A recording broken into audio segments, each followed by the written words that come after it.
وَيُعَلِّمُهُ الْكِتَابَ وَالْحِكْمَةَ وَالتَّوْرَاةَ وَالْإِنْجِيلَ وَرَسُولًا إِلَى بَنِي إِسْرَائِيلَ صدق اللہ العظیم۔ اس آیہ مبارکہ کے بارے میں ایک نقطہ تو میں بیان کر چکا ہوں کہ تقابل جو ہے ذہن میں رکھنا چاہیے کہ حضرت یحییٰ علیہ السلام کے بارے میں ان کے لیے جو بھی توصیفی کلمات اللہ تعالیٰ نے ارشاد فرمائے ان میں آخری ہے نبیم من الصالحین، اور حضرت عیسیٰ علیہ السلام کے لیے یہاں پر جو الفاظ آئے ہیں وَرَسُولًا إِلَىٰ بَنِي اسرائیل، اس کو نوٹ کر لیجئے، پھر آئندہ چل کر اس کے اور بھی حوالے آئیں گے۔ دوسری بات جو نوٹ کرنے کی ہے وہ یہ کہ کتاب اور حکمت اور تورات اور انجیل، ان چار چیزوں کے مابین جو تین واو آئے ہیں ان میں سے دو واو عطف ہیں، ایک واو تفسیر ہے۔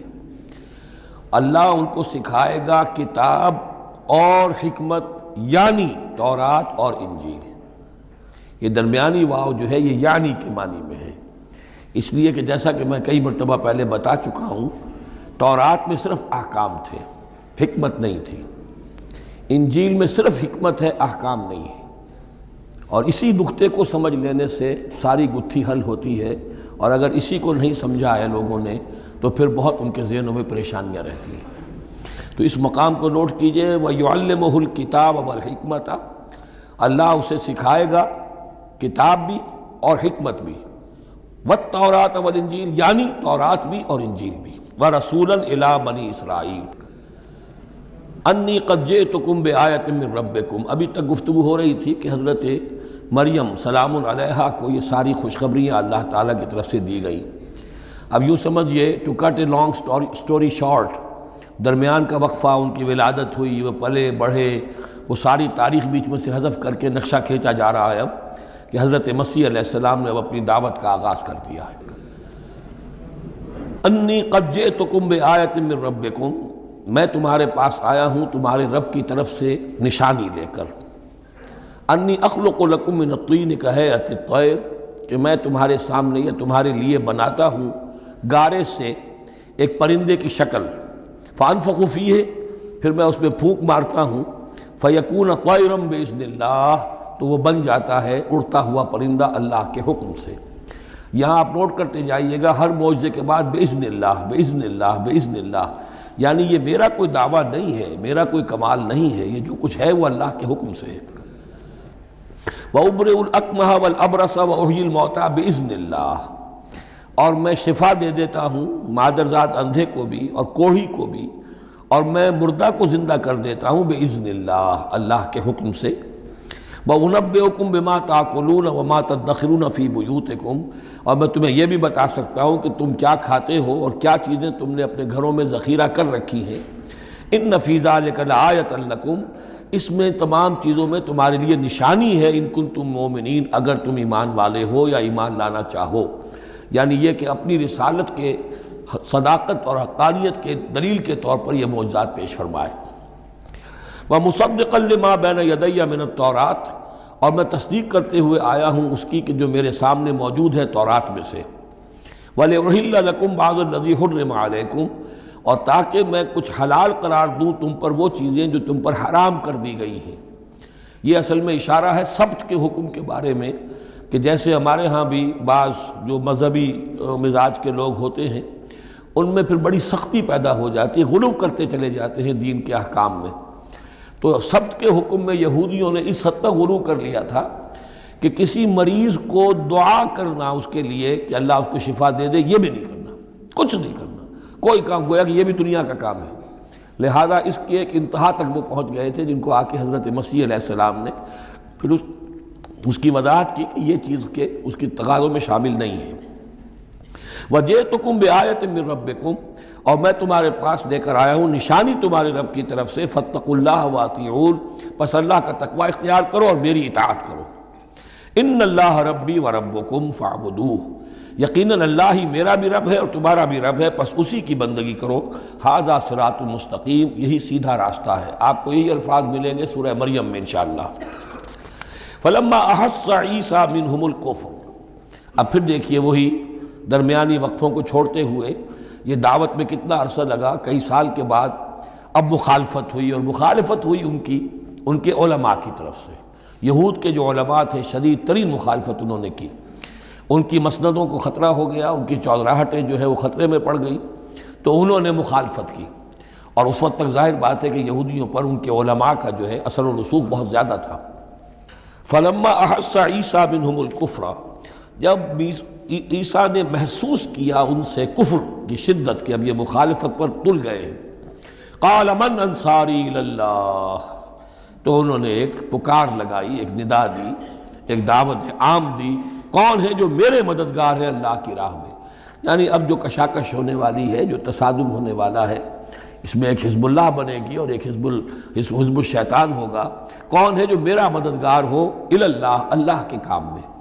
یہی اصل اساس ہے دین میں کام کرنے کے لیے کہ اسی بنیاد پر کوئی شخص اٹھے کہ میں دین کا یہ کام کرنا چاہتا ہوں، کون ہے جو میرا ساتھ دے۔ یہ ایک بالکل طبعی طریقہ ہوتا ہے جماعت سازی کا، ایک داعی اور داعی پر اعتماد کرنے والے، داعی سے اتفاق کرنے والے لوگ اس کے ساتھی بن جاتے ہیں۔ ساتھی اس کے ذاتی اعتبار سے نہیں ہوتے، اس کی حکومت قائم کرنے کے لیے نہیں، اللہ کی حکومت قائم کرنے کے لیے، اس کی سرداری کے لیے نہیں، اللہ تعالیٰ کے دین کے غلبے کے لیے۔ قال الحواریون نحن انصار اللہ، کہا حواریین نے کہ ہم ہیں اللہ کے مددگار۔ حواری جو ہے اصل میں اس کے معنی ہے دھوبی، جو کپڑے کو دھو کر صاف کر دیتا ہے۔ یہ لفظ پھر آگے بڑھا ہے اپنے کردار کو صاف کرنا، اپنے اخلاق کو صاف کرنا، لیکن چونکہ حضرت مسیح علیہ السلام کی بہت سی جو تبلیغ تھی وہ گلیلی جھیل کے کناروں پر ہوتی تھی۔ اب وہاں ظاہر بات ہے جھیل جو ہے بڑی تھی، وہ سمندر کی طرح ہے، جھیل نہیں ہے، بہت بڑی جھیل ہے، تو وہاں وہ کبھی دھوبی ہوتے تھے، ان میں تبلیغ کرتے تھے، کہیں مچھیرے ہوتے تھے مچھلیاں پکڑنے والے، جا کے انہیں تبلیغ کرتے تھے کہ اے مچھلیوں کے پکڑنے والوں، مچھلیوں کا شکار کرنے والوں، آؤ کہ میں تمہیں انسانوں کا شکار کرنا سکھاؤں۔ اور ان دھوبیوں میں تبلیغ کی ہے، تو ان میں سے کچھ لوگ جو ہیں انہوں نے اپنے آپ کو پیش کر دیا۔ قال الحواریون نحن انصار اللہ آمنا باللہ، ہم ایمان لائے اللہ پر، واشہد بأننا مسلمون، تو آپ بھی اب گواہ رہیے گا کہ ہم اللہ کے فرما بردار ہیں۔ ربنا آمنا بما انزلت، اے رب ہمارے ہم ایمان لے آئے اس پر جو تو نے نازل فرمایا، واتبعنا الرسول، اور ہم اتباع کر رہے ہیں تیرے رسول کی، فاکتبنا مع الشاہدین، تو اے پروردگار ہمارا نام گواہوں میں لکھ لے۔ یہ گواہ یہی ہے کہ جو لفظ اختیار کیا گیا ہے اب عیسائیوں کے خاص فرقے کی طرف سے، یہواز وٹنسز۔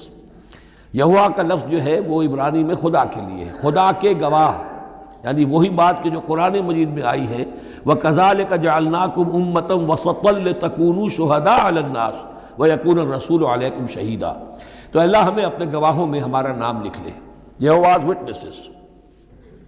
فَاكْتُبْنَا مَعَ الشَّاهِدِينَ، مراد یہ نہیں ہے کہ یہ یہواز وٹنسز وہ لوگ ہیں، میں نے صرف وہ لفظ کی مناسبت کہ انہوں نے یہ لفظ کیوں اختیار کیا ہے، تو یہ لفظ قدیم ہے، اسلامی حکمت اور اسلام کی مصطلحات جو ہیں ان میں اس کی ایک حیثیت ہے۔ وَمَكَرُوا وَمَكَرَ اللَّهُ، اب انہوں نے بھی چالیں چلی اور اللہ نے بھی چال چلی۔ وہ جو ان کے فریسی بیٹھے ہوئے تھے، علماء بیٹھے ہوئے تھے، وہ چالیں چل رہے تھے کسی طرح اس کو پکڑوائیں، کسی طرح، اس لیے کہ وہاں جو حکومت تھی وہ یہودیوں کی نہیں تھی۔ اگرچہ یہودی ایک بادشاہ تھا، پپٹ کنگ، جیسے کنگ فاروق ہوتے تھے مصر کے اندر، اصل حکومت انگریزوں کی تھی، لیکن کنگ فاروق بیٹھے ہوئے ہیں۔ اسی طرح کا وہ پپٹ کنگ تھا کہ جو یہودیوں میں سے تھا، اصل حکومت تھی رومیوں کی، اور رومی گورنر پائلیٹس پونٹس وہ وہاں پر موجود تھا۔ اور اس طرح کی کوئی کیپٹل پنشمنٹ جو ہے وہ یہودی خود نہیں دے سکتے تھے جب تک کہ وہ جو اصل گورنر ہے اس کی طرف سے اس کا حکم صادر نہ کیا جائے، لیکن ان کی مذہبی عدالتیں تھیں، اس میں بیٹھ کر یہ ان کے مفتی، ان کے فریسی، ان کے علماء بیٹھ کے فیصلے کرتے تھے، اور اگر وہ فیصلہ دے دیتے تھے تو ان فیصلوں کی ایگزیکیوشن جو ہے وہ پھر رومن گورنمنٹ کے تھرو، اور وہ ہوتی تھی اس کی جو تنفیذ جو ہے وہ پائلیٹس پونٹس کے ذریعے سے، لہذا ان کے ہاتھ بندھے ہوئے تھے۔ اب کسی طریقے سے پھنسوائیں اس کو، سوال الٹے سیدھے کرنے، ایسے سوال کرنے کہ وہ جواب دیں تو اس میں بغاوت کی بو آ جائے، تو کہیں دیکھو یہ رومیو یہ تمہارا باغی ہے، اس طرح کی وہ چالیں چل رہے تھے۔ وَمَكَرُوا وَمَكَرَ اللَّهُ، اللہ کی اپنی چال تھی۔ اب اللہ کی چال کیا تھی، اب اس کی تفصیل قرآن میں نہیں ہے، یعنی یہ کہ ان کے حواریین میں سے ہی ایک نے دھوکہ دیا اور حضرت مسیح علیہ السلام کو گرفتار کروایا۔ اب اس کے بعد اللہ تعالیٰ نے جو کچھ انجیل برنباس میں ہے، قرآن میں نہیں ہے، حدیث میں نہیں ہے، ہمارے اولین جو مفسرین ہیں ان کے ہاں بھی نہیں ہے، لیکن یہ انجیل برنباس، ایونجیلیم برنابے، جو پوپ کی لائبریری سے برآمد ہوئی ہے اس کے اندر یہ تفصیل ہے کہ جس حواری نے آپ کو غداری کر کے پکڑوایا تھا، گرفتار کروایا تھا، اس کی شکل حضرت مسیح کی بدل دی اللہ نے، اور وہ پکڑا گیا، سولی وہ چڑھا ہے، اور حضرت مسیح پر وہ ہاتھ ڈال ہی نہیں سکے، بلکہ جس باغ میں آپ روپوش تھے، جیسے ایک کوٹھڑی سی بنی ہوئی تھی جس میں کوئی آلات وغیرہ رکھ دیتے ہیں، اس باغ میں وہ روپوش تھے اور اس کوٹھڑی میں عبادت کر رہے تھے، باقی جو ان کے حواری ہیں 12 وہ باہر تھے۔ اس وقت وہ سٹک گیا، ایک شخص وہاں سے چپکے سے گیا کہ اب میں پکڑواؤں گا، اور جا کر جو ہے وہ سپاہیوں کو لے آیا، رات کے وقت قندیلیں لے کر آئے، اس نے کہا میں اندر جاؤں گا، جسے میں کہوں اے ہمارے استاد بس پکڑ لینا وہی مسیح ہے، اس لیے کہ رومیوں کو کیا پتا تھا وہ مسیح کون ہے، وہ تو یہودی ہے، لہذا جیسے ہمارے ہاں پولیس والوں کو کیا پتا ہے وہ آئے ہیں، آئیڈینٹیفائی کون کرے گا، تو اس نے کہا کہ میں کہوں گا اے میرے آقا میرے استاد بس پکڑ لینا۔ اب یہ جب اندر داخل ہوا تو جیسے ہی کمرے میں داخل ہوا، اس کوٹھڑی میں اس کی چھت پھٹی، 4 فرشتے نازل ہوئے، حضرت مسیح کو لے کر وہ چلے گئے، اور اس شخص کی شکل جو ہے وہ بدل دی گئی حضرت مسیح والی۔ اب یہ گھبرا کر باہر نکلا تو دوسرے حواریین جو تھے انہوں نے کہا اے ہمارے استاد، اور ادھر سے وہ سپاہی جو ہیں داخل ہو گئے، انہوں نے اسی کو قابو کیا، سولی وہ چڑھا ہے اصل میں، حضرت مسیح نہیں۔ لیکن یہ ساری تفاصیل جو ہیں یہ قرآن میں بھی نہیں ہے، حدیث میں بھی نہیں ہے۔ جب حدیث میں نہیں ہے، قرآن میں نہیں ہے، تو ہمارے مفسرین کے پاس بھی نہیں ہو سکتی تھی، لیکن یہ کہ یہ شہادت جو ہے یہ در حقیقت انہی کے گھر سے ہمیں ملی ہے، اور یہ پوری طریقے سے فٹ ان کرتی ہے، پوری طریقے سے قرآن کا جو بیان ہے اس میں یہ پوری طرح فٹ ہوتی ہے۔ وَمَكَرُوا وَمَكَرَ اللَّهُ، انہوں نے اپنی سی چالیں چلی، اللہ نے اپنی چال چلی، وَاللَّهُ خَيْرُ الْمَاكِرِينَ، اور اللہ تعالیٰ جو ہے وہ بہترین چال چلنے والا ہے۔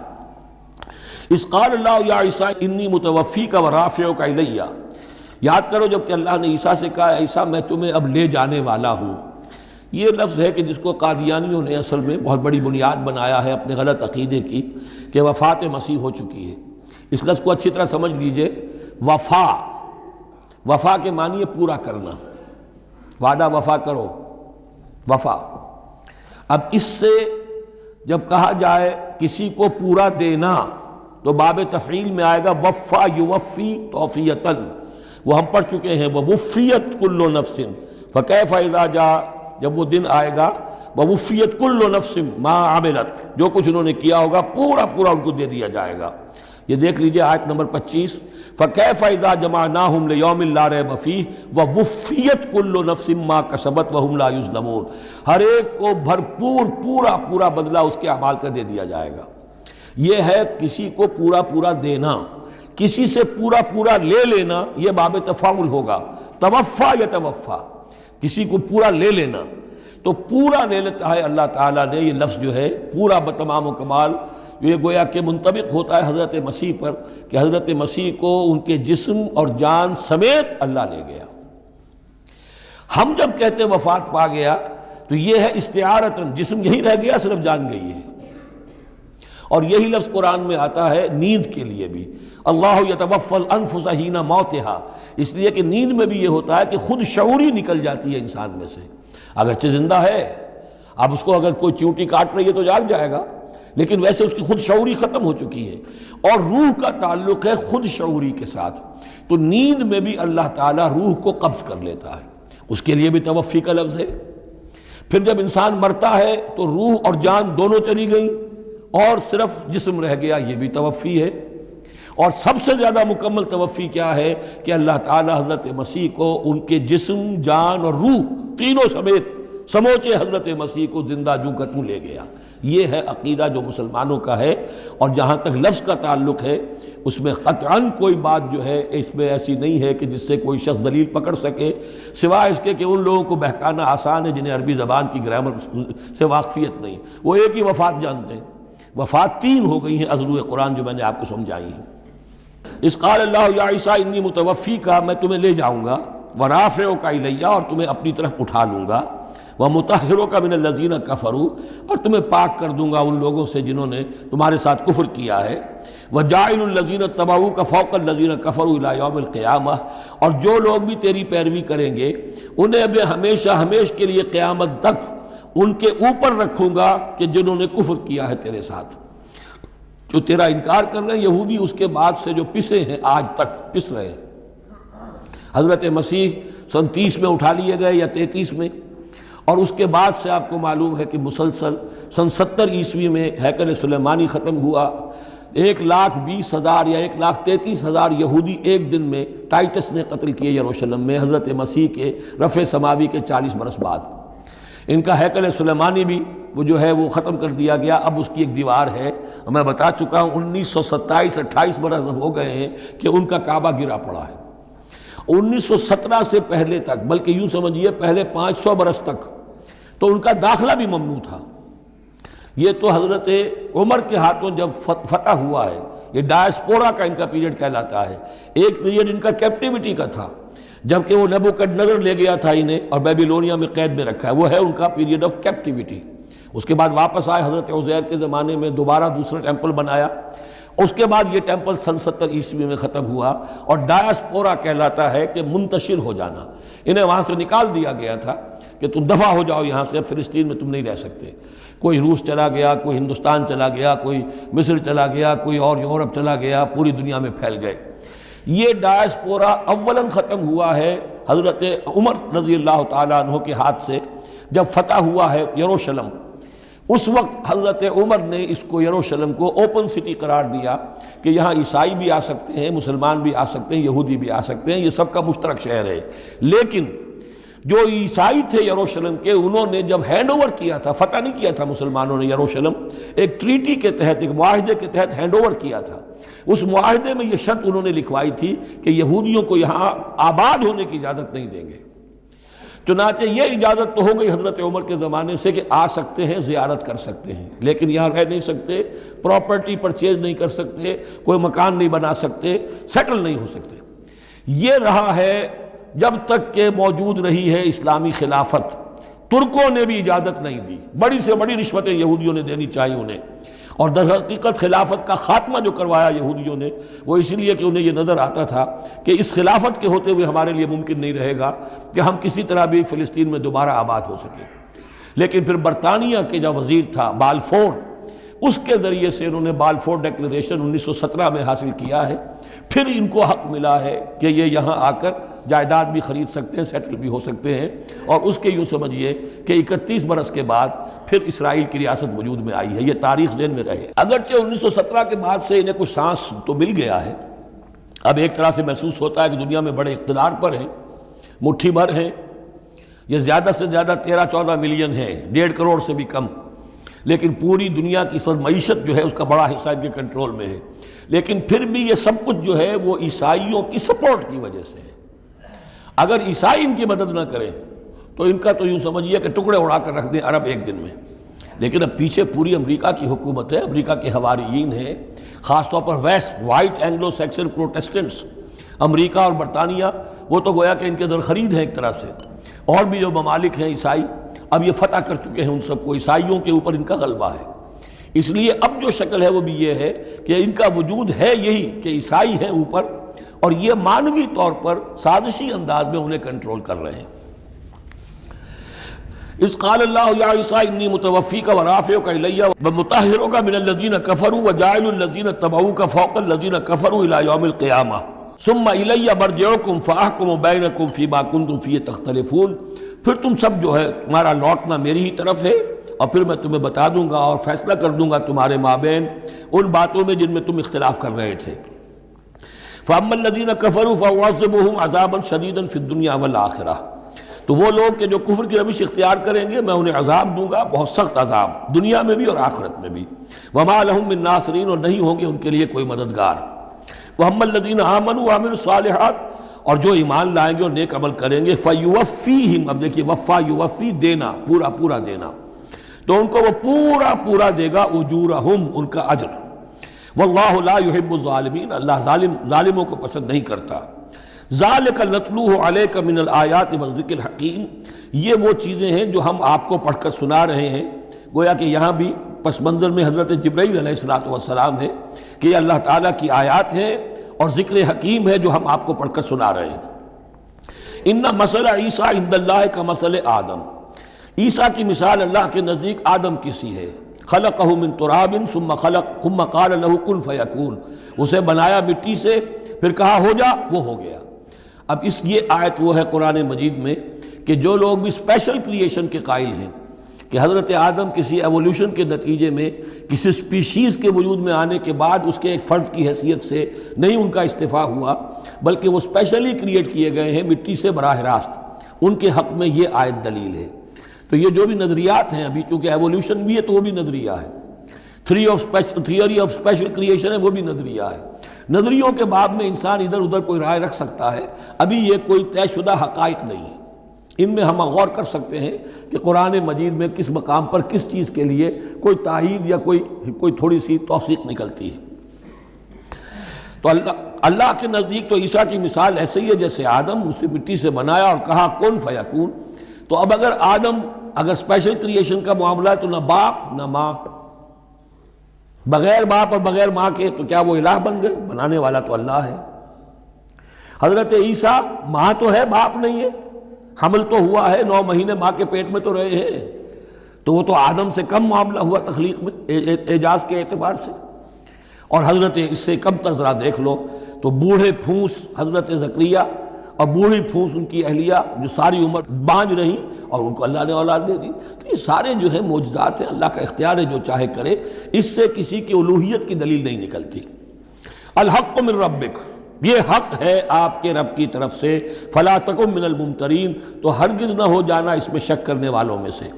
فمن حاجک فیہ، تو اے نبی جو بھی اس معاملے میں آپ سے اب بھی حجت بازی کرے، جھگڑا کرے، بحث کر رہا ہے، ابھی سینگ الجھا رہا ہے بحث کے اندر، من بعد ما جاءک من العلم، جبکہ آپ کے پاس تو العلم آ چکا، آپ جو بات کہہ رہے ہیں وہ علی وجہ البصیرت کہہ رہے ہیں، فقل تعالوا، تو اب آخری چیلنج کیا ہے؟ کہہ دیجئے اچھا آؤ۔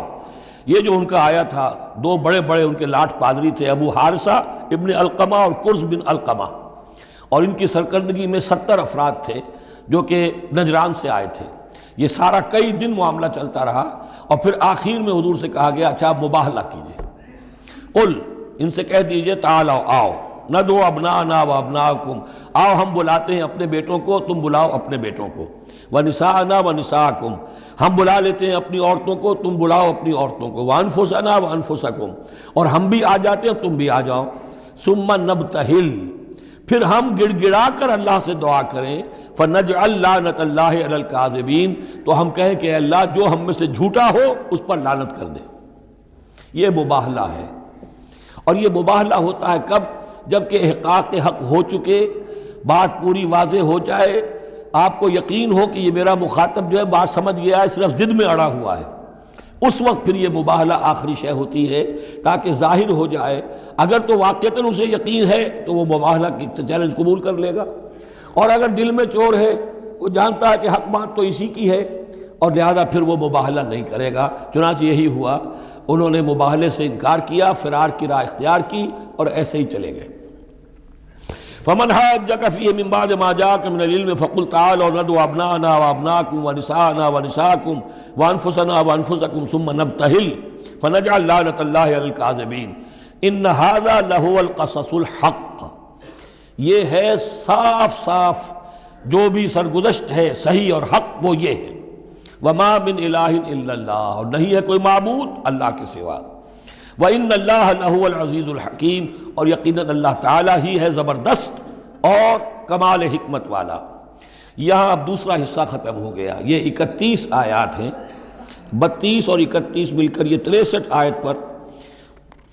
فَإِن تَوَلَّوْا، پھر اگر وہ پیٹھ موڑ لیں، فَإِنَّ اللَّهَ عَلِيمٌ بِالْمُفْسِدِينَ، یہاں آ کر 63 آیات ہوئیں، پھر اگر وہ پیٹھ موڑ لیں تو اللہ تعالیٰ خوب جانتا ہے ان مفسدوں کو کہ یہ ماننے والے نہیں ہیں، لہذا وہ پورا قافلہ واپس چلا گیا۔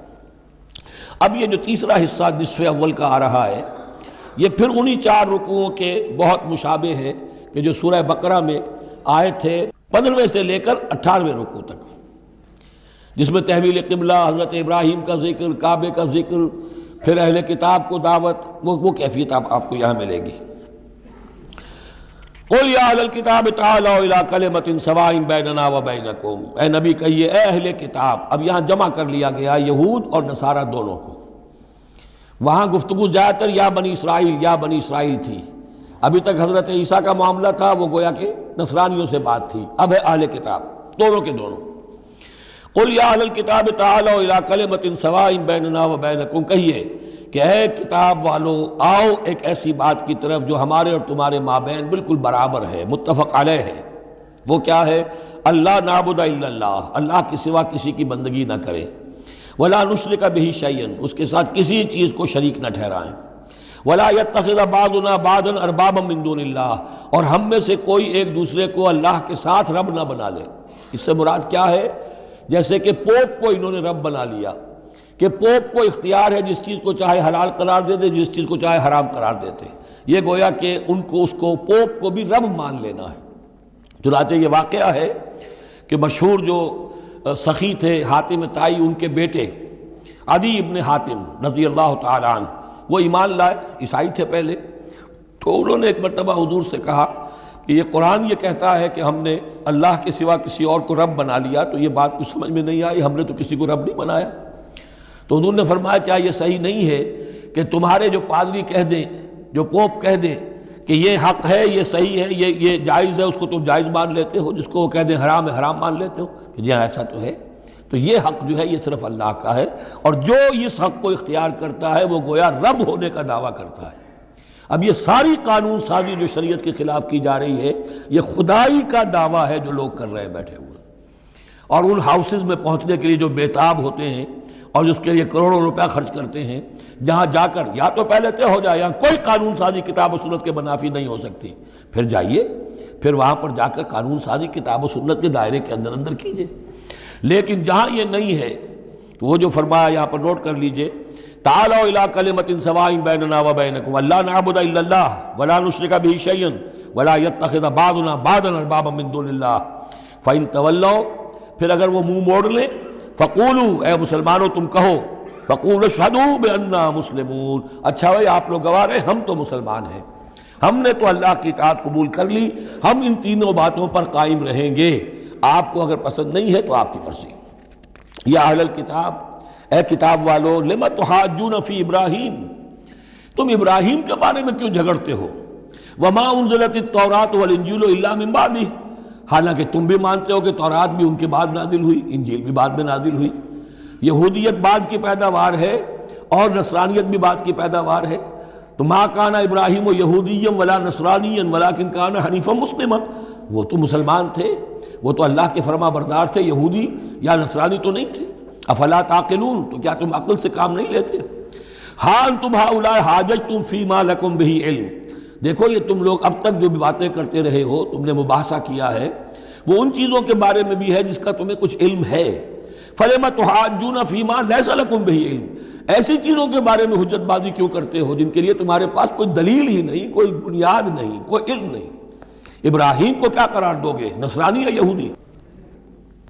واللہ یعلم وانتم لا تعلمون، اللہ جانتا ہے تم نہیں جانتے۔ ما کان ابراہیم یہودیا ولا نصرانیا، اچھی طرح تمہیں بھی معلوم ہے ابراہیم نہ یہودی تھے نہ نصرانی تھے، ولیکن کان حنیفا مسلما، وہ تو اللہ کے فرما بردار تھے بالکل یکسو ہو کر۔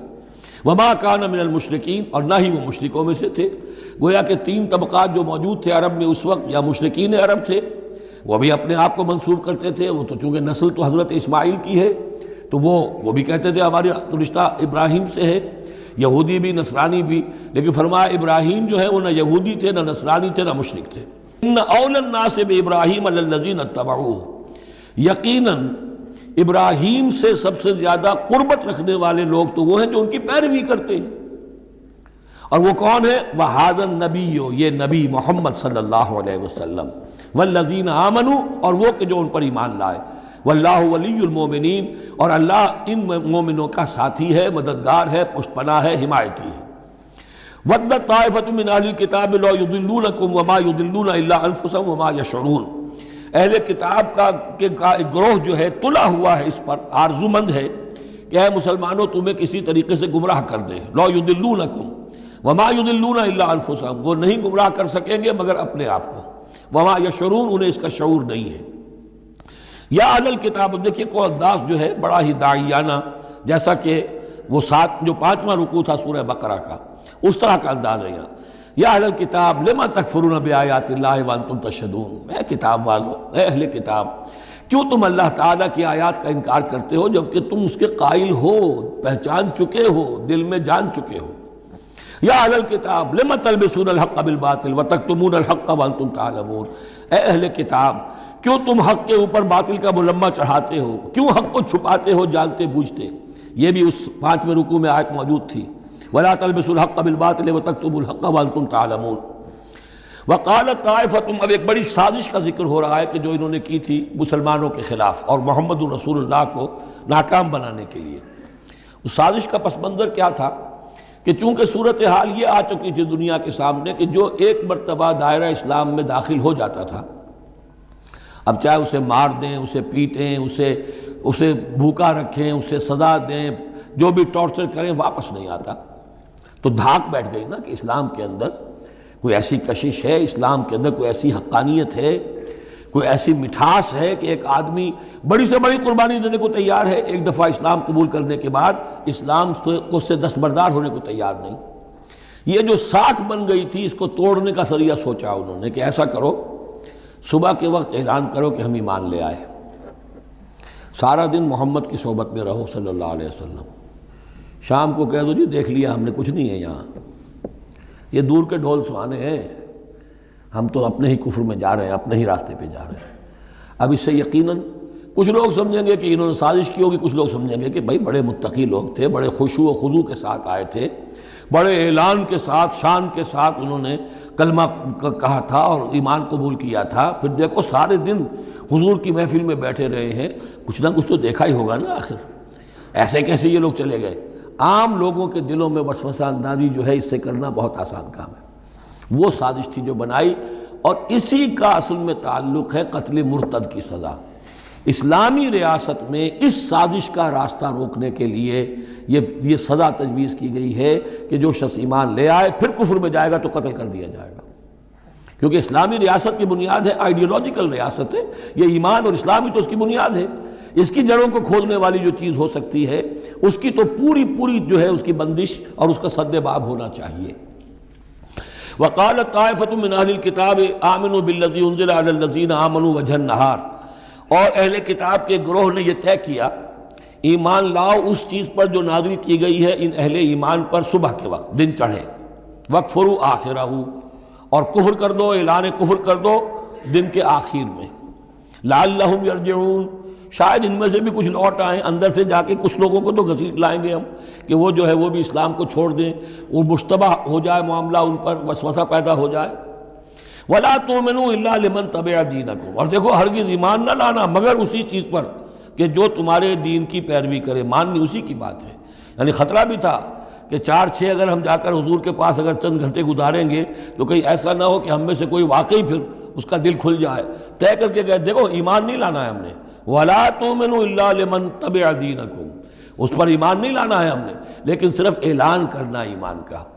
یہ ہے مثال قرآن مجید میں شعوری نفاق، یعنی جو وقت انہوں نے گزارا ہے یہ ہے تو اسلام کا، قانوناً تو مسلمان ہیں، اگر اس دوران میں ان میں سے کوئی مر جاتا تو اس کی نماز جنازہ پڑھی جاتی، لیکن انہیں معلوم تھا کہ ہم مسلمان نہیں ہیں، جبکہ ایک وہ غیر شعوری نفاق ہے کہ اندر ایمان ختم ہو چکا ہے لیکن انسان سمجھتا ہے میں تو مومن ہوں، حالانکہ اس کا کردار وہ جو ہے منافقانہ ہے، اس کا عمل منافقانہ ہے، اور اس کے اندر سے ایمان کی پونجی جو ہے جیسے کہ دیمک کسی کڑی کو کھا جائے تو شیطین کو چٹ کر چکی ہے دیمک، لیکن یہ کہ بہرحال اوپر ایک پردہ پڑا ہوا ہے، وہ ہے غیر شعوری نفاق اور یہ ہے شعوری نفاق۔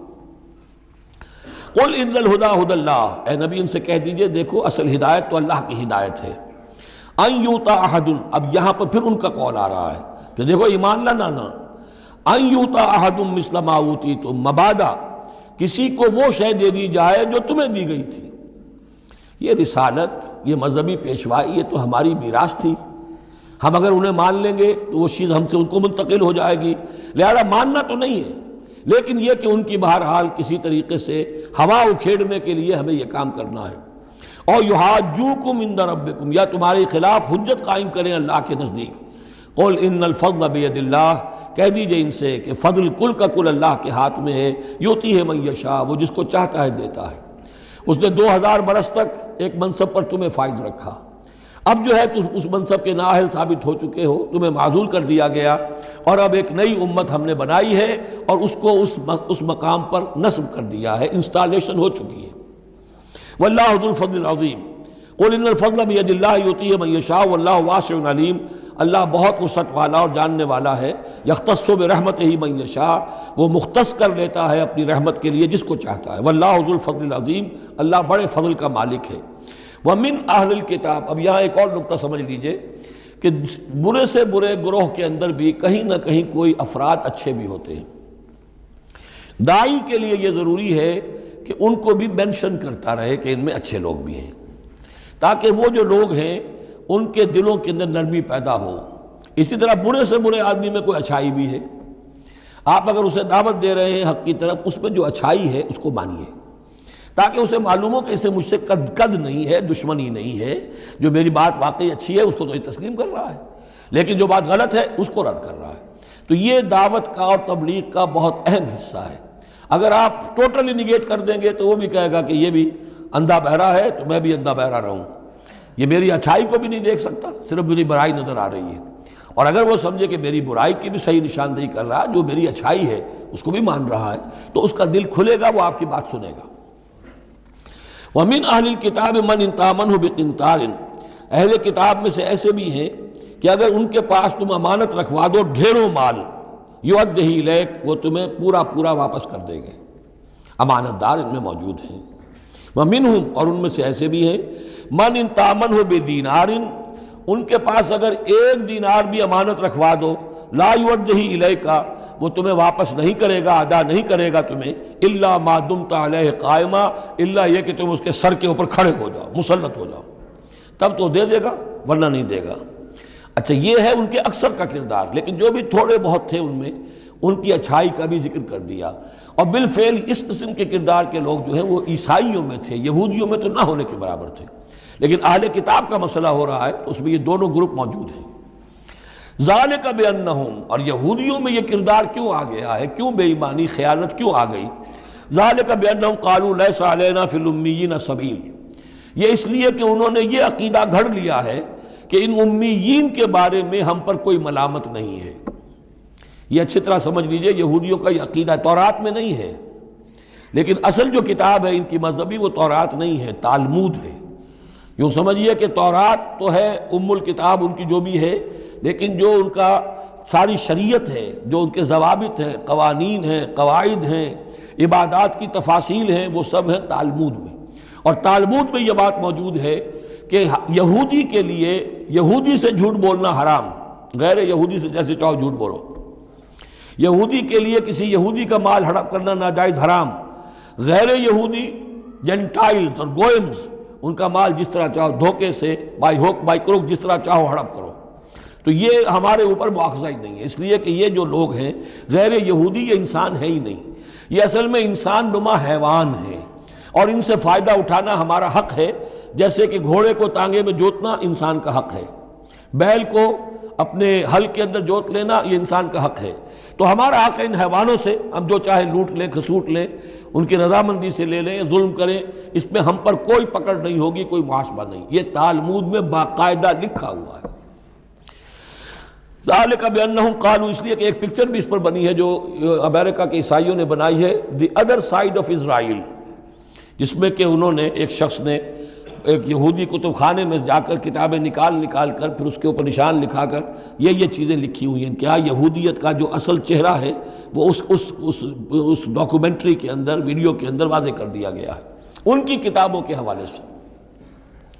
ذالک بانہم قالوا لیس علینا فی الامیین سبیل، یہ اس لیے ہے ان میں یہ خیانت اور بے ایمانی اور جھوٹ اور دغا کہ انہوں نے یہ عقیدہ گھڑ لیا ہے کہ غیر یہودی لوگوں کے بارے میں ہم سے کوئی پرسش ہی نہیں ہے، کوئی ہمارے اوپر کوئی ذمہ داری ہے ہی نہیں۔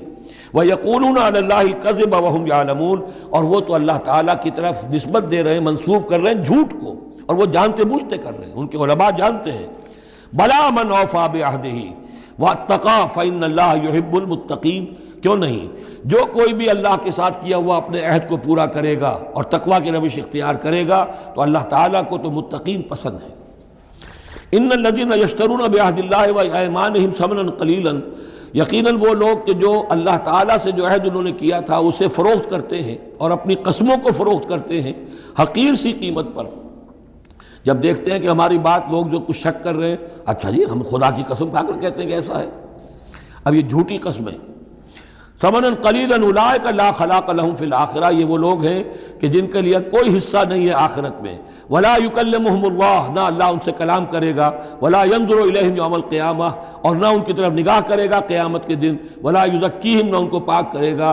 یہ بھی سورہ بقرہ میں تقریباً پورا مضمون آ چکا ہے۔ ولہم عذاب علیم، ان کے لیے دردناک عذاب ہے۔ وَإِنَّ مِنْهُمْ لَفَرِيقًا يَلْوُونَ أَلْسِنَتَهُمْ بِالْكِتَابِ، اور ان میں سے ایک گروہ ایسا بھی ہے جو اپنی زبان کو توڑتا مروڑتا ہے کتاب کو پڑھتے ہوئے۔ وہ الفاظ کو ذرا سا ادھر ادھر سے مروڑ کر معنی اور پیدا کر لیتے تھے۔ ان سے کہا گیا حتہ کہو تو ہنتا بنا دیا، بجائے اس کے کہ اللہ ہماری گناہ جھاڑ دے، ہمیں گیہوں دے۔ انہوں نے کہا کہنا ہے تم نے سمعنا واطعنا، سمعنا وعصینا، تو وہ اسی طریقے کا معاملہ وہ کرتے تھے۔ سب تورات کو پڑھتے ہوئے بھی جب دیکھا کہ جو سائل آیا ہے وہ فتویٰ مانگ رہا ہے، اس کی پسند کچھ اور ہے، تو الفاظ کو توڑ مروڑ کر پڑھ کر کہہ دیا کہ دیکھو یہ کتاب کے اندر موجود ہے۔ وَإِنَّ مِنْهُمْ لَفَرِيقًا يَلْوُونَ أَلْسِنَتَهُمْ بِالْكِتَابِ لِتَحْسَبُوهُ مِنَ الْكِتَابِ، تاکہ تم سمجھو کہ وہ کتاب میں سے ہے۔ وَمَا هُوَ مِنَ الْكِتَابِ، وہ کتاب میں سے نہیں ہوتا۔ وَيَقُولُونَ هُوَ مِنْ عِنْدِ اللَّهِ، اور وہ کہتے ہیں یہ اللہ کی طرف سے ہے۔ وَمَا هُوَ مِنْ عِنْدِ اللَّهِ، جبکہ وہ اللہ کی طرف سے نہیں ہوتا۔ فَوَيْلٌ لِّلَّذِينَ يَكْتُبُونَ بِأَيْدِيهِمْ، یہ پڑھ چکے ہیں سورہ بقرہ کے اندر بھی کہ وہ لوگ کہ جو اپنے ہاتھوں سے لکھتے ہیں کہتے ہیں کہ اللہ کی طرف سے ہے۔ وَيَقُولُونَ عَلَى اللَّهِ الْكَذِبَ وَهُمْ يَعْلَمُونَ، وہ اللہ پر جھوٹ تہمت باندھتے ہیں جانتے بوجھتے۔ مَا كَانَ لِبَشَرٍ أَن يُؤْتِيَهُ اللَّهُ الْكِتَابَ وَالْحُكْمَ وَالنُّبُوَّةَ، کسی انسان کا یہ کام نہیں ہے، کسی انسان کے شایہ نشان نہیں ہے کہ اللہ تعالیٰ نے تو اس کو کتاب دی ہو، حکمت دی ہو، نبوت دی ہو۔ ثم یقول للناس کونوا عبادا لی من دون اللہ، پھر وہ لوگوں سے کہنے لگے کہ میرے بندے بن جاؤ اللہ کو چھوڑ کر۔ یہ اشارہ ہو رہا ہے اب نصرانیوں کی طرف کہ تمہارے طرف ہم نے رسول بھیجے، عیسیٰ ابن مریم کو ہم نے بھیجا، انہیں کتاب دی، ان کو حکم دیا، ان کو حکمت دی، نبوت دی، معجزات دیے، اور انہوں نے تو یہ اس کا کوئی امکان نہیں کہ وہ یہ کہتے کہ مجھے بنا لو اللہ کے سوا اپنا معبود۔ ما كان لبشر ان يؤتيه الله الكتاب والحكم والنبوة ثم يقول للناس كونوا عبادا لي من دون الله ولكن كونوا ربانيين بما كنتم تعلمون الكتاب وبما كنتم تدرسون۔ وہ تو یہی کہے گا، اور یہی کہا کہ حضرت عیسیٰ نے کہ اللہ والے بنو، اللہ کی بندگی کرو، ربانی بن جاؤ، اللہ والے بن جاؤ، اس چیز کے سبب کہ جو تم سکھلاتے ہو، دوسروں کو تعلیم دیتے ہو۔ اتامرون الناس بالبر وتنسون انفسکم وبما کنتم تدرسون، اور جو کچھ تم خود بھی پڑھتے تھے۔ یہ پڑھنا پڑھانا دین کا، سیکھنا سکھانا، تعلیم و تعلم قرآن، تعلیم و تعلم حدیث، تعلیم و تعلم فقہ، یہ اس لیے ہونا چاہیے کہ لوگوں کو اللہ والے بنایا جائے، نہ یہ کہ اپنے بندے بنا کر اور ان سے نذرانے وصول کر کے ان کا استحصال کیا جائے۔ وَلَا يَأْمُرُكُمْ أَن تَتَّخِذُوا الْمَلَائِكَةَ وَالنَّبِيَّ أَرْبَابًا، وہ کبھی بھی تمہیں اس بات کا حکم نہیں دے گا کہ تم فرشتوں یا انبیاء کو رب بنا لو۔ فرشتوں کو رب بنایا مشرکین مکہ نے، فرشتوں کے نام پر اپنی وہ مورتیاں انہوں نے بنائی، لات، عزا، منات، اور انہوں نے ایک نبی کو اپنا رب بنا لیا۔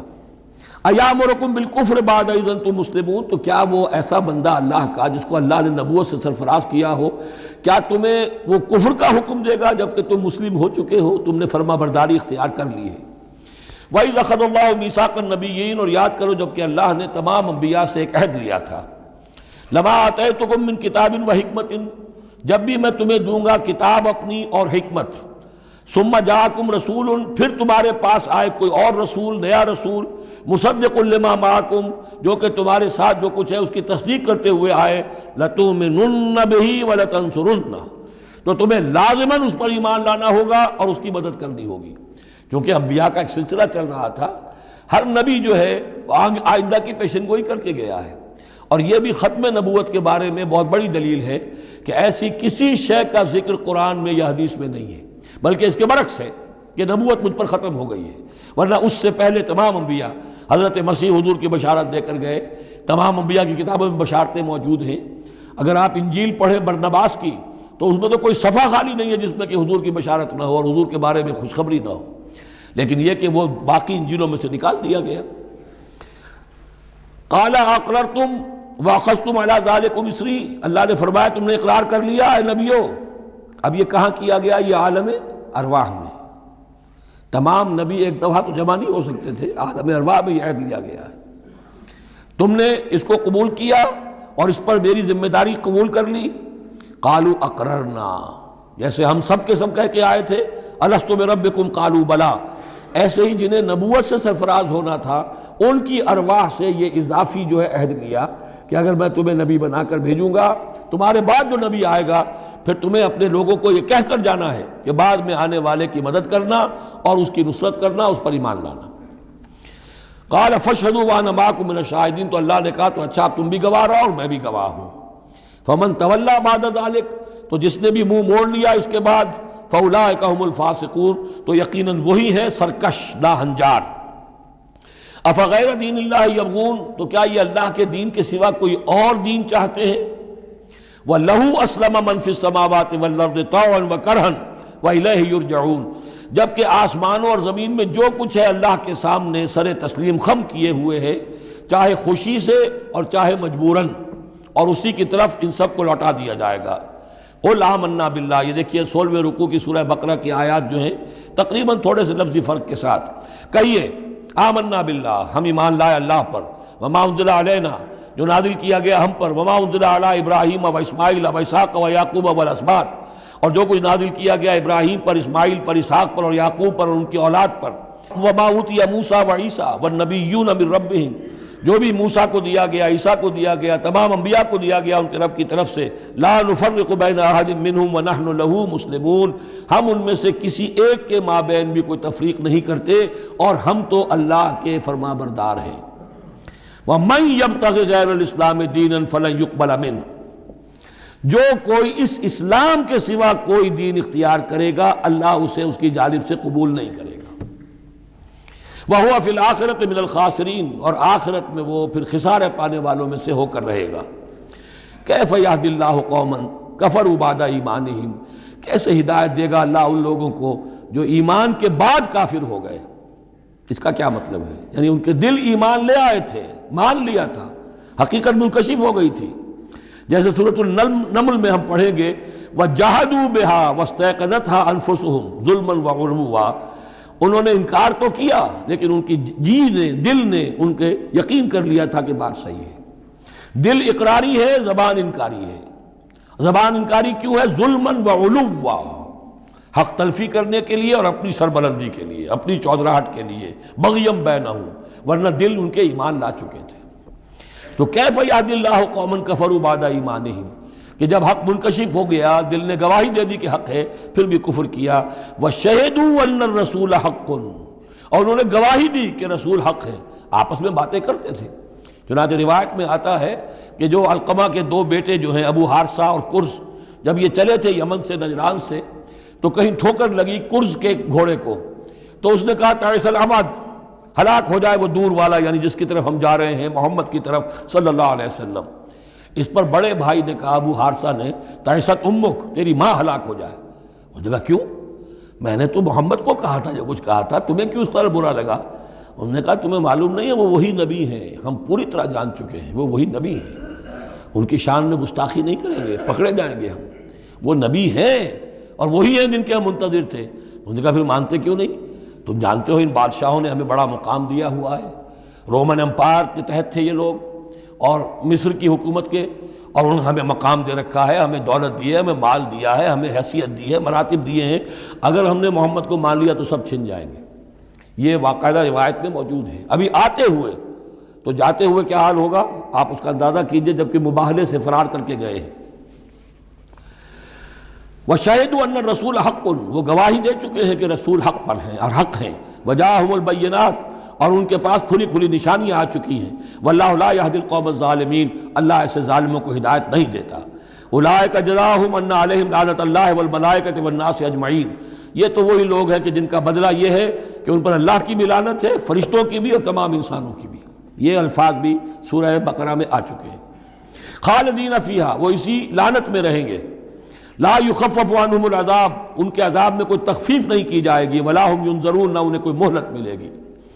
الا الذین تابوا من بعد ذلک، ہاں ابھی دروازہ کھلا ہے توبہ کا، سوائے ان کے کہ جو اس کے بعد توبہ کر لیں، واصلحوا، اور اصلاح کر لیں اپنی یا نیک عمل کریں، فإن اللہ غفور الرحیم، تو ابھی توبہ کا دروازہ بند نہیں ہے، یقیناً اللہ غفور الرحیم ہے۔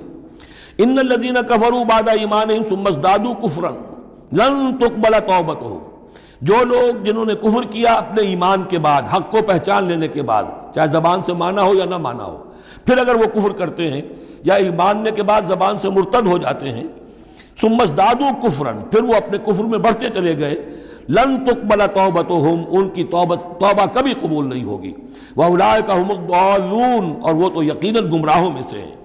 ان الذین کفروا وماتوا وهم کفار، یقیناً وہ لوگ کہ جنہوں نے کفر کیا اور فوت ہو گئے، مر گئے اسی حال میں کہ وہ کافر تھے، فلن يقبل من احدهم ملء الارض ذهبا ولو افتدى به، تو ان میں سے کسی ایک سے زمین کی مقدار کے مطابق سونا بھی فدیے میں قبول نہیں کیا جائے گا اگر وہ پیش کر سکے۔ اب ظاہر بات ہے یہ محال ہے، ناممکن ہے، لیکن یہ کہ بات سمجھانے کے لیے کہ وہاں پر کوئی فدیہ نہیں ہے، زمین کے حجم کے برابر بھی سونا دے کر اور کوئی چھوٹنا چاہے گا تو نہیں چھوٹے گا۔ یہ وہی بات ہے، واتقوا یوما لا تجزی نفس عن نفس شیئا ولا يقبل منها شفاعۃ ولا یؤخذ منها عدل، کوئی فدیہ نہیں لیا جائے گا، ولا هم ينصرون، نہ ان کی مدد ہوگی۔ اولئک لهم عذاب علیم، یہ وہ لوگ ہیں کہ جن کے لیے ہے دردناک عذاب، وما لهم من ناصرین، اور نہیں ہوں گے ان کے لیے مدد کرنے والے۔ لن تنالوا البر حتى تنفقوا مما تحبون وما تنفقوا من شيء فإن الله به علیم۔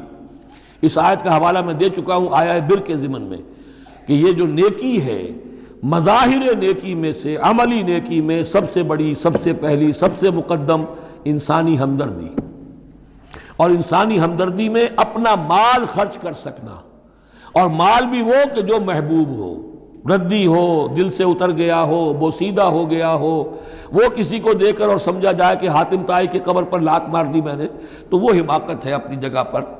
لن تنالوا البر حتى تنفقوا مما تحبون، تم ہرگز نہیں پہنچ سکو گے نیکی کے مقام کو جب تک کہ خرچ نہ کرو اس میں سے جو تمہیں پسند ہے۔ وما تنفقوا من شيء فإن الله به علیم، اور جو کچھ بھی تم خرچ کرو گے اللہ کو اس کا علم ہے۔ کل طعام كان حلا لبنی اسرائیل الا ما حرم اسرائیل على نفسه من قبل ان تنزل التوراۃ، یہ بھی ایک جھگڑا تھا، یہودی کرتے تھے کہ ان کی شریعت میں اونٹ کا گوشت حرام تھا، حضور نے آ کر جو حرام چیزوں کا اعلان کیا اس میں اونٹ کا گوشت حرام نہیں ہے۔ ان کا اگر شریعت یہ وہی ہے، اگر شریعت موسوی ہے تو یہ تغیر کیسے ہو گیا؟ اس کی حقیقت بتائی ہے کہ تورات کے نزول سے قبل حضرت یعقوب علیہ السلام کو ذاتی جیسے بات ہوتی ہے کہ شاید ناپسند ہے، انہوں نے اونٹ کا گوشت اپنے اوپر حرام کر لیا تھا، جیسے حضور نے اپنی 2 ازواج مطہرات کی دلجوئی کے لیے بعض چیزیں جو حلال تھیں ان کی قسم کھا لی، یا ایھا النبی لما تحرم ما احل اللہ لک تبتغی مرضات ازواجک، یہ چیز ان کے ہاں روایت کے طور پر چلی آ رہی تھی، تو اللہ نے فرمایا لاؤ تورات اور دکھاؤ کہاں لکھا ہوا۔ تورات کے نزول سے پہلے یہ شکل حضرت یعقوب علیہ السلام کی تھی، اس کی تم پیروی کر رہے ہو۔ تو کھانے پینے کی وہ چیزیں جو اسلام نے حلال کی ہیں، کل الطعام کان حلا لبنی اسرائیل، وہ بنی اسرائیل کے لیے بھی حلال تھی، الا ما حرم اسرائیل علی نفسہ، سوائے ان چیزوں کے کہ جنہیں حرام ٹھہرا لیا تھا اسرائیل، اسرائیل سے مراد حضرت یعقوب اللہ کے بندے عبداللہ، علی نفسہ ہی، اپنی جان پر، من قبل ان تنزل التوراۃ، اس سے پہلے کہ تورات نازل ہو، اس لیے کہ یہ تو 300-400-500 سال کا فصل ہے حضرت یعقوب میں اور نزول تورات میں۔ قل فاتوا بالتوراۃ فاتلوها، اے نبی ان سے کہیے تم جو اعتراض ہم پر کر رہے ہو تو لاؤ تورات اور پڑھو اور دکھاؤ، ان کنتم صادقین، اگر تم سچے ہو۔ شریعت تورات کے اندر کہیں بھی اونٹ کے گوشت کی حرمت نہیں ہے۔ فمن افترى علی اللہ الکذب من بعد ذلک فاولئک هم الظالمون، اور جو لوگ اس کے بعد بھی اللہ کی طرف جھوٹ منسوب کرتے رہے تو یہ لوگ ظالم ہیں۔ اب ان سے کیا آدمی گفتگو کرے؟ قل صدق اللہ، کہہ دیجئے اللہ نے جو کچھ کہا صحیح فرمایا، فاتبعوا ملت ابراہیم حنیفا، بس پیروی کرو ملت ابراہیم کی جو یکسو تھے یا یکسو ہو کر، یہ حنیفہ کا لفظ دونوں طرف جا سکتا ہے، ابراہیم کی صفت یا حال حنیفہ، اور یہ اتباع کا حال بھی ہو سکتا ہے۔ فاتبعوا ملت ابراہیم حنیفا، یکسو ہو کر، بعد کی تمام تقسیمات سے بلند تر ہو کر جو ابراہیم کا طریقہ ہے اس کی پیروی کرو۔ وما کان من المشرکین، اور مشرکین میں سے نہیں تھے. ان اول بیت وضع للناس للذی ببکہ، یقیناً پہلا گھر جو لوگوں کے لیے بنایا گیا اللہ کی عبادت کے لیے وہ وہی ہے جو بکہ میں ہے. بکہ اور مکہ یہ دو در حقیقت ایک ہی لفظ کے لیے دو پروننسیشن سے. ان اول بیت وضع للناس للذی ببکہ مبارکا وہدی للعالمین، برکت والا ہے اور تمام جہان والوں کے لیے ہدایت کا ذریعہ ہے. فیہ آیات بینات مقام ابراہیم، اس میں آیات بینات ہیں. ترتیب دیکھ لیجئے، وہاں کے 4 رکوع جو تھے ان میں پہلے اس کا ذکر ہوا تھا، پھر باقی ساری گفتگو تھی. یہاں ترتیب الٹ گئی ہے، ساری گفتگو کے بعد اب آخر میں یہ حصہ جو ہے تیسرا اس کا وہ ختم ہو رہا ہے اس نصف اول کا، اور آخر میں تذکرہ حضرت ابراہیم کا ہے. مضامین وہی ہیں، ترتیب بدل گئی ہے. فی آیات بینات، اس میں تو بڑی روشن نشانیاں موجود ہیں. مقام ابراہیم، جیسے مقام ابراہیم. ومن دخلہ کان آمنا، اور جو بھی اس میں داخل ہو جاتا ہے امن میں آ جاتا ہے. بدترین پورے عرب کے اندر خوریزی ہوتی تھی، لیکن حرم میں اپنے باپ کے قاتل کو بھی اگر دیکھ لیتے تھے تو کچھ نہیں کہتے تھے. یہ ایسی روایت اس حرم کی رہی ہے اور آج تک ہے اللہ کے فضل و کرم سے کہ وہاں پر امن ہی امن ہے، دار الامن. من دخلہ کان آمنا وَلِلَّهِ عَلَى النَّاسِ حِجُّ الْبَيْتِ مَنِ اسْتَطَاعَ إِلَيْهِ سَبِيلًا. اور للہ علی الناس، اب لام اور علی کو یہاں نوٹ کر لیجئے. اللہ کا حق ہے لوگوں پر کہ وہ حج کرے اس کے گھر کا، جو بھی استطاعت رکھتا ہو اس کے سفر کی. للہ علی الناس، اللہ کا حق ہے لوگوں پر حج البیت، گھر حج کرنا بیت اللہ کا. من استطاع الیہ سبیلا، جو بھی استطاعت رکھتا ہو راستے کی، سفر کی. ومن کفر، اب یہاں کفرہ کے معنی کیا ہوں گے؟ جو استطاعت کے باوجود حج نہیں کرتا وہ گویا کہ کفر کرتا ہے. ومن کفر فإن اللہ غنی عن العالمین، تو وہ اللہ تو غنی ہے تمام جہانوں سے. قل یا اہل الکتاب لم تکفرون بآیات اللہ. اب آخری یہ آیات ہیں، بڑا ہی انداز جو ہے جھنجھوڑنے کا، اور جیسے کہ پیئرسنگ آئیز کے ساتھ دیکھ کر کسی سے بات کی جائے اور اس کے یعنی نگاہیں گاڑ کر اس پر.